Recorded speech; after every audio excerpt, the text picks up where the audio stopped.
ترغب في تعزيز تواجدك الرقمي والوصول إلى جمهورك بطريقة مبتكرة، فأنت في المكان المناسب. انا بعمل محتوى على السوشيال ميديا ازاي؟ تعال اقول لك على فكره مجنونه بعمل بيها محتوى على السوشيال ميديا وبستخدم فيها الذكاء الاصطناعي كله من اوله لاخره. هتعمل سيرش مثلا عن صناعه المحتوى زي على السوشيال ميديا، وتخش هنا على اي منصه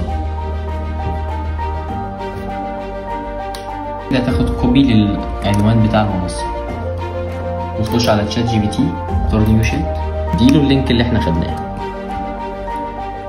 تقول له اعمل لي بوست، اكتب لي فيه بس في ملخص كلام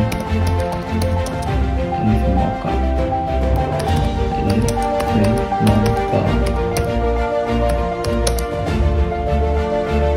استنى النتيجة زي ما انت شايف كده.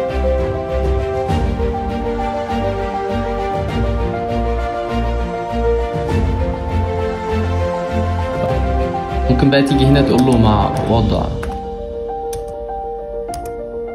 الهاشتاجات وعنوان جذاب مثلا، وشوية ايموجي.